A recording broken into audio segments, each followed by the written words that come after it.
सकता हूं कि इस देश को यदि हम कुछ बनाना चाहते हैं, जो हमारा स्वप्न है कि कैसा हमारा ये भारत होना चाहिए, यदि हम बनाना चाहते हैं तो सबसे इंपॉर्टेंट रोल यदि किसी का है, हम लोगों से ज्यादा इंपॉर्टेंट रोल है यदि किसी का, आपका है, आईएएस ऑफिसर्स का। क्योंकि हम तो 5 साल के बाद क्या होगा क्या नहीं होगा इस बात की गारंटी नहीं रहती है किसी पॉलिटिकल लीडर के लिए, लेकिन आपके लिए पक्की गारंटी है कि मिनिमम 25 और मैक्सिमम 35 ईयर्स ये रहना है, इसमें कहीं कोई संदेह नहीं। तो इस देश के बारे में एक लॉन्ग विजन यदि किसी का हो सकता है तो आपका हो सकता है। मेजर कंट्रीब्यूशन यदि इस देश को बनाने में यदि किसी का हो सकता है तो आपका हो सकता है, इस बात की पक्की गारंटी है। मैंने जो कुछ भी काम करते हुए जो मैंने अनुभव किया है, और मैं एक चीज कहना चाहूंगा मित्रों कि मैंने देखा है कभी कभी आईएएस ऑफिसर्स का भी, बिल्कुल जो चीज फाइल जिस रूप में चली आ रही है उसी को आगे बढ़ा देते हैं। ओपन माइंडेड रहिए, ओपन माइंडेड। अब जैसे मैं अपना एक अनुभव बताता हूं, उस समय हमारे साथ जो प्राइवेट सेक्रेटरी थे उनसे मैं पूछ रहा था कहीं मैं कोई भूल तो नहीं रहा हूं, इसमें कोई गलती तो नहीं हो रही है। एक बहुत ही इंटरनेशनल ऐसे जर्नलिस्ट थे, उन्होंने एक आकर लगभग 350 करोड़ रुपए का मामला था, जब मैं सरफेस ट्रांसपोर्ट मिनिस्टर था, किसी स्ट्रेच का कोई साउथ का कोई वो था स्ट्रेच, लगभग वो प्रोजेक्ट लगभग 300-350 करोड़ रुपए का वो प्रोजेक्ट था। उसके बारे में उन्होंने कहा कि साहब ये जो दिया गया है ये प्रोजेक्ट वह सही तरीके से नहीं दिया गया है, गलत है, इसमें कुछ करप्शन की हमको संभावना लगती है। जो ही मुझे उन्होंने बतलाया और उन्होंने कहा कि आप कर नहीं पाएंगे, वो हमारे मित्र थे, उन्होंने कहा कि आप इसे कर नहीं पाएंगे क्योंकि इसके पहले के भी हमने मिनिस्टर्स को दिया है जो एक सज्जन थे, वो कर नहीं पाए और इस पर आपके ऊपर बहुत दबाव पड़े। मैंने कहा आप चिंता मत करिए, आप जाइए। मैंने उसको एक बार पढ़ा, पढ़ने के बाद फिर अपने जो उस समय प्राइवेट सेक्रेटरी थे उनको मैंने दिया कि आप इसको देखो, मैं ऐसा समझ रहा हूं ये सही है कि गलत है। हमारे प्राइवेट सेक्रेटरी ने उसको पढ़ा तो उन्होंने कहा, हमारे प्राइवेट सेक्रेटरी कि सर बिल्कुल ठीक पकड़ा है आपने। मैंने कहा हमारे पास ज्ञान ज्यादा नहीं है, हमने जो पकड़ा है वो कॉमन सेंस से पकड़ा है, कॉमन सेंस से पकड़ा। तो मैंने अब वो सब मैं ऑफिसर्स के नामों की यहां चर्चा नहीं करना चाहूंगा, मैंने 2 ऐसे ऑफिसर्स को मैंने बुलाया। मैंने कहा कि मुझे ऐसा लगता है कि ऐसा है। सामान्यतः मैं अपने अधिकारियों को कभी आज तक मुझे याद नहीं है कि किसी को मुझे कोई तेज आवाज में कुछ कहने की कभी जरूरत महसूस हुई होगी। हमारे यूपी कैडर के जो अफसर यहाँ पर भी कोई मौजूद होंगे तो शायद उन्हें एहसास होगा, मैंने जीवन में कभी नहीं, मुझे जरूरत ही नहीं महसूस हुई। मैंने कहा कि मुझे ऐसा महसूस होता है। तो उन्होंने भाई चूंकि सीनियर आईएएस अफसर थे, 1-2 साल में रिटायर भी होना था, तो उन्होंने पूरे कॉन्फिडेंस के साथ कहा कि नहीं सर जो हम लोगों ने किया है यही सही है। और तो फिर एक और उन्हीं के समकक्ष के अफसर थे, क्योंकि बट नेचुरल शिपिंग वगैरह सब कुछ था, तो कई सेक्रेटरी हमारे यहाँ थे, तो उनको भी मैंने बुला लिया कि आप भी बैठिए। वो भी बैठ गए और बैठने के बाद मैंने कहा कि ऐसा करते हैं कि इस पर जो आपने लिखा है और हम भी अपनी, मैं जानता हूं कि जो कुछ भी इसको ओवर रूल करना हो तो मैं ओवर रूल करके आदेश कर सकता हूं, करूंगा नहीं, क्योंकि अपने सेक्रेटरी की अहमियत को भी मैं समझता हूं, नहीं करूंगा। उसकी अथॉरिटी भी किसी भी सूरत में अपने डिपार्टमेंट में विरोध नहीं होनी चाहिए। तो फिर मैंने कहा कि ऐसा अपनी भी ओपिनियन लिख देता हूं, इसको लॉ मिनिस्ट्री के पास भेज देता। तो जिद किया उन सभी लोगों ने कि नहीं साहब इस पर केवल आप स्वयं ओवर रूल करना चाहते हैं, आप कर दीजिए, आप स्वयं मिनिस्टर, आप मंत्री जी साहब मंत्री जी हैं, कर दीजिए, उसमें कोई हमको आपत्ति नहीं। तो वो तैयार नहीं, मैंने महसूस किया कि उनको कठिनाई हो रही होगी। मैंने कहा कि वो पहले की ओपिनियन है वही आपकी ओपिनियन रहेगी, और मैंने अपनी ओपिनियन रिकॉर्ड की और लॉ मिनिस्ट्री को मैंने उसको भेज दिया। आपको जानकर आश्चर्य होगा कि लॉ सेक्रेटरी ने भी और लॉ मिनिस्टर उस समय राम जेठामलानी जी थे, मैं नया था, 48 ईयर्स की हमारी एज थी। लॉ मिनिस्टर जेठामलानी जी से हमारी कभी भेंट नहीं थी। सेक्रेटरी ने भी और मिनिस्टर ने लगभग एक सेक्रेटरी ने आधे पेज का और मिनिस्टर ने 1.5 पेज का कॉम्प्लीमेंट मुझे लिखकर दिया। और मुझे याद है कि उस समय के टाइम्स ऑफ इंडिया ने फ्रंट पेज पर यह न्यूज प्रकाशित की। यह नहीं है कि नीचे से जो फाइल चली आ रही है उसको आगे मत बढ़ाइए, जिस स्तर के जितने हाईली टैलेंटेड ऑफिसर हैं उसको देखिए, क्या इसमें और हो सकता है। अच्छा, ऐसा भी नहीं है कि आपका मिनिस्टर, चीफ मिनिस्टर जो कह रहा है उसको 100% आप बिल्कुल मान लीजिए कि ये जो बोल रहे हैं वही ब्रह्म वाक्य है, इसके अतिरिक्त तो कोई दूसरा हो ही नहीं सकता। मत करिए, खुली इजाजत दीजिए। आज भी होम मिनिस्ट्री में जब मैं बैठता हूं, ऑफिसर्स, सारे सीनियर ऑफिसर्स बैठते हैं, तब भी मैं कहता हूं कि मैं कोई आदेश देने के लिए आपको नहीं बुलाया, मैं खुलकर चर्चा करना चाहता हूं। जो कुछ भी है खुलकर बोलिए, डरने की किसी से कोई जरूरत नहीं है। लॉ, कानून, law is the king of the king.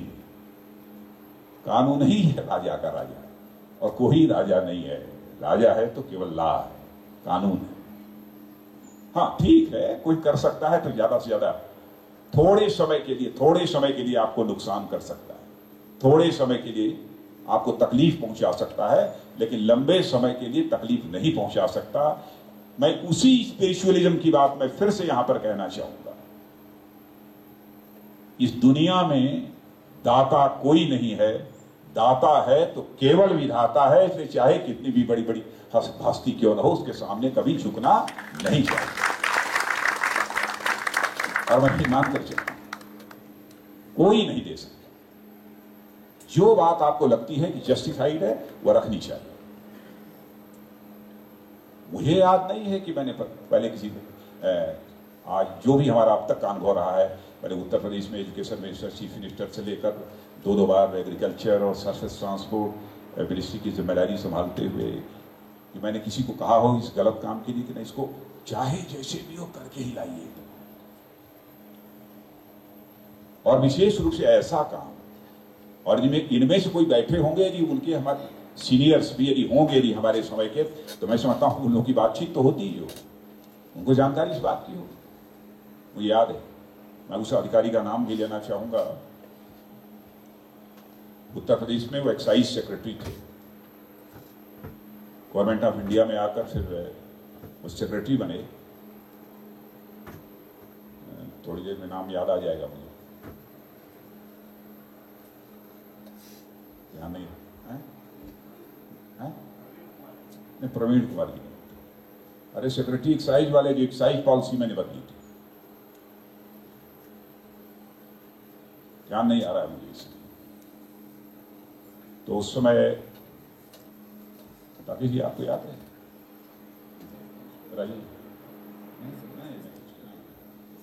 Excise commissioner थे। सेक्रेटरी कौन था? सेक्रेटरी कौन था?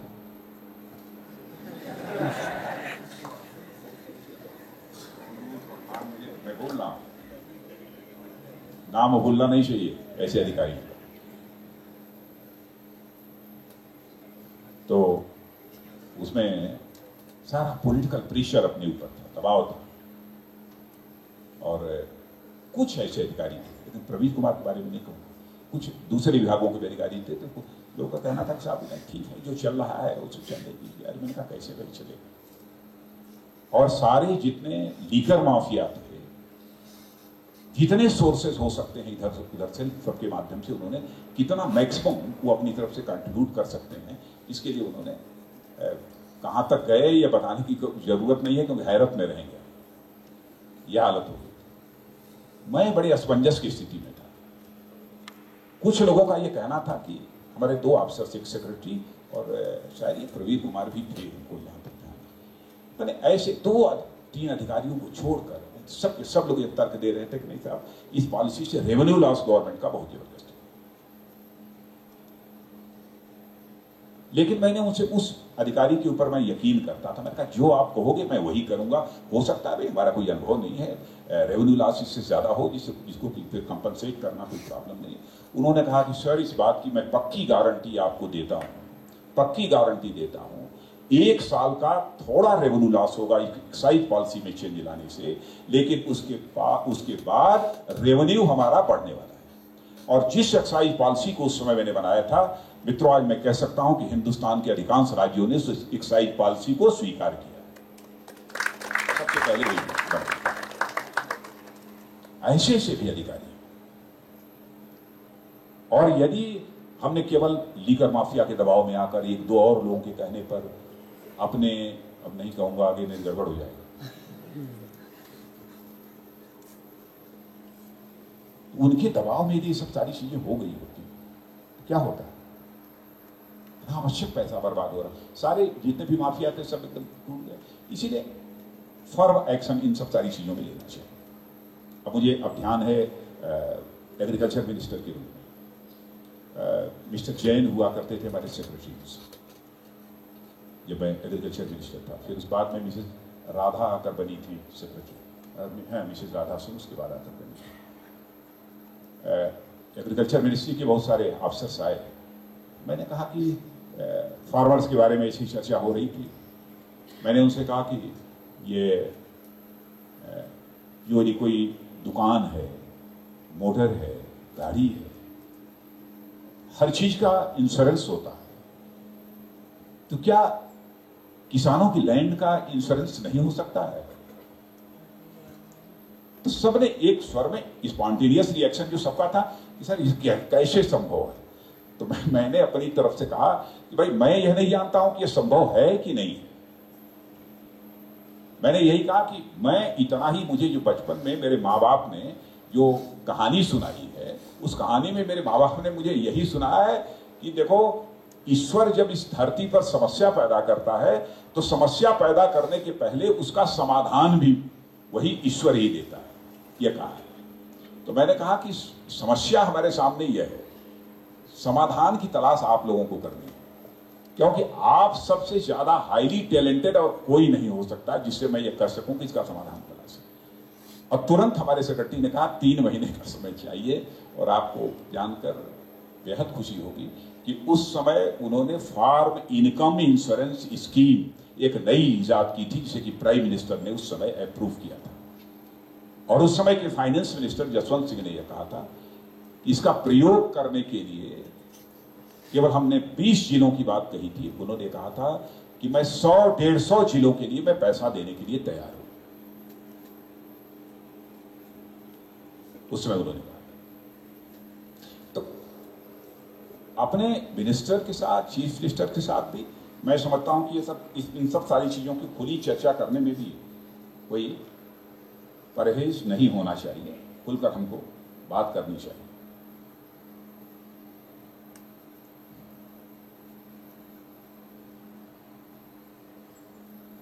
मैं देख रहा था अब ये law is the king of the king, nothing is superior to law, the law aided by the power of the king enables the weak to prevail over the strong.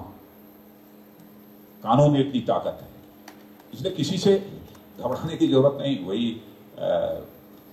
वही पॉलिटिकल लीडरशिप पे ठीक है, वो सम्मान करना चाहिए, सब कुछ करना चाहिए, सुनना चाहिए। पॉलिसी मेकिंग में इम्पॉर्टेंट रोल उसका भी होता है, एक धरातल का एक उसका भी अनुभव होता है, बहुत सारी चीजें।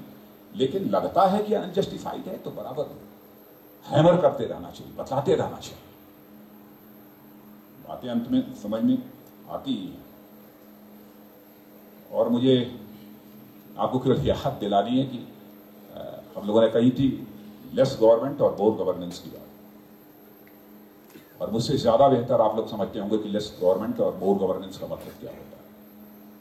इसलिए उस बारे में मैं कोई बहुत एलेबरेट नहीं करने जा रहा हूं। और ये डिजिटल एरा चल रहा है, डिजिटल एरा का प्रयोग कोई चाहे अथवा न चाहे, अभी हमारी ये कंपल्सन है, ये हमको करना ही पड़ेगा सारे देश भर में। अभी सो हम लोगों ने तेजी के साथ आगे बढ़ाए हैं। जब ट्रेनिंग जब भी आपकी हुई है तब भी, और बार बार फील्ड में भी कभी न कभी बराबर आईएएस ऑफिसर्स की कोर वैल्यूज क्या होती हैं, इन सब सारी चीज़ों की चर्चा होती होगी। इसलिए उन सब सारी चीज़ों में भी मैं बहुत ज़्यादा नहीं पढ़ना चाहता। लेकिन लोगों ने कहा कि साहब बहुत सारी चीज़ें लोग जानते हैं तब भी उसे बोलना चाहिए, बार बार बोलना चाहिए। तो मैंने कहा कि मुझे यह नहीं महसूस होता कि बहुत बार बार दोहराना चाहिए। इंटीग्रिटी की बात होती है, ऑनेस्टी की बात होती है, ऑब्जेक्टिविटी की बात होती है, इम्पार्शियलिटी की बात होती है। यह सब सारी चीज़ें तो कोर वैल्यूज हैं, ये सब तो होनी ही होनी चाहिए। मैं यदि आया हूं तो फिर वही सब सारी चीज़ों को यहाँ पर मैं दोहराने की कोशिश करूं तो मुझे लगता है कि इसका कोई औचित्य नहीं है।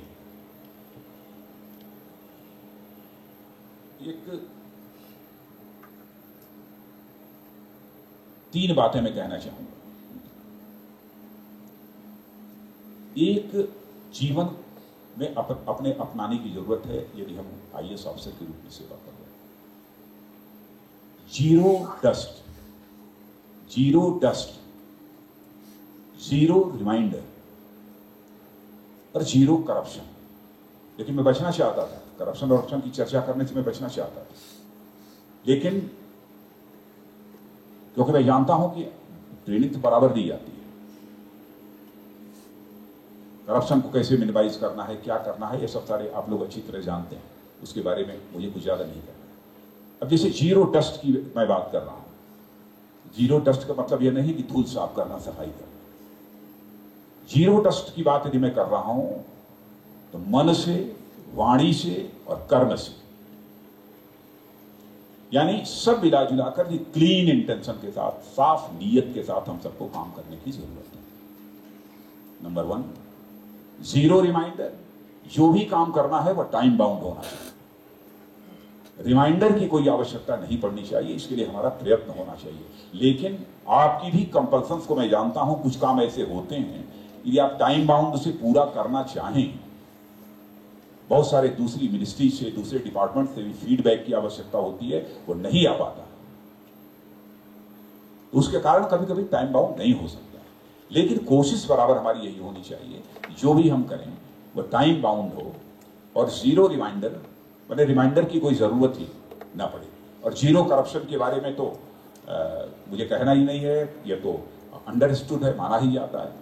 करप्शन ये जीरो रहना चाहिए हम लोगों के फंक्शनिंग में, चाहे फाइनेंशियल हो, चाहे वो मोरल हो, चाहे वो इंटेलेक्चुअल हो, कुछ भी हो। और जो भी हमारा परफॉर्मेंस है, परफॉर्मेंस विद इंटीग्रिटी। और परफॉर्मेंस और इंटीग्रिटी में विद का सबसे ज्यादा इंपॉर्टेंट। परफॉर्मेंस है लेकिन इंटीग्रिटी नहीं है, क्योंकि मैंने देखा है बहुत सारे लोगों का परफॉर्मेंस बहुत अच्छा रहता है लेकिन इंटीग्रिटी पर थोड़ा सा ऐसा भी होता है। यह मत मानिए कि ये बात है जो मैं कह रहा हूं केवल आपके यहां ही होता है, हमारे यहां भी होता है, समाज के सभी वर्गों में, सभी है। हमको परफॉर्म करना है लेकिन इंटीग्रिटी के प्रति भी सदैव हम सबको कासस रहना है। इसीलिए मैंने ये तीनों शब्द, परफॉर्मेंस विद इंटीग्रिटी, या आपके विचार के लिए हमने छोड़े। और मित्रों, अंत में मैं इतना ही कहना चाहूंगा,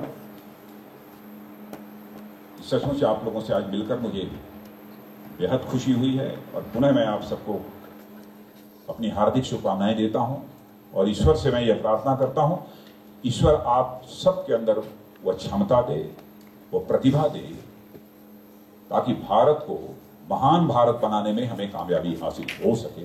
बस इन्हीं चंद शब्दों के साथ आप सबको धन्यवाद देते हुए अपना निवेदन समाप्त करता हूं।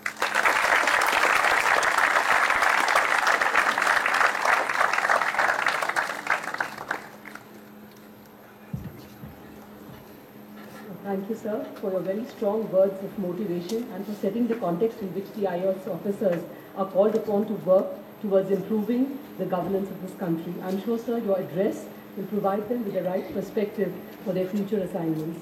Thank you very much, sir.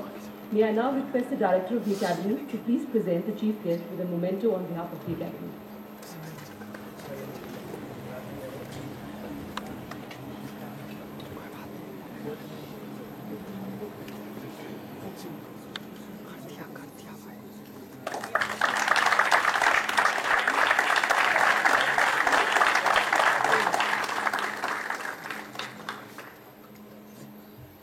Thank you, sir. May I now invite Professor Ram Kumar Kakani, Associate Post Coordinator, to deliver the vote of thanks.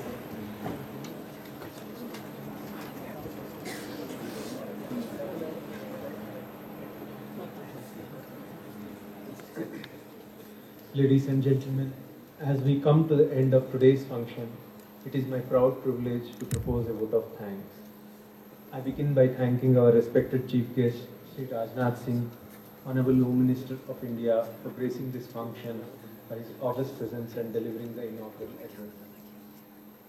Sir, your words, born out of years of political experience in the service of the country, will serve as a very useful guide for both the participants of Phase 3 who commenced their 8-week course today, and also for our backbenchers, officer trainees who will be leaving the presence of the academy later this week to take up their challenge, their first charge as sub-divisional magistrates across the country. Thank you, sir, for sparing your time out of your busy schedule and multifarious commitments and making it to the academy. It is now my turn to thank Sri Rajiv Kapoor, Director of the Academy, for his continuous guidance and unstinting support in the design of the Phase 3 program. On behalf of the course team, we are indeed grateful to you, sir. We are also grateful to the Joint Directors, Sri Sanjeev Chopra, Sri Dushyant Naryala and Sri Tejveer Singh for their keen involvement and assistance in organizing today's function. I am also grateful to my other faculty colleagues for their wholehearted support in this endeavor. A special word of thanks and praise to all the sections of the Academy who have worked tirelessly to make today's function a success. Finally, I thank the participants of Phase 3 and officer trainees of Phase 2 for their presence in today's function. Thank you. Ladies and gentlemen, may I request you to rise for the national anthem.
Thank you, ladies and gentlemen. With that, we come to a close of this morning ceremony. I request the Phase 3 participants to stay on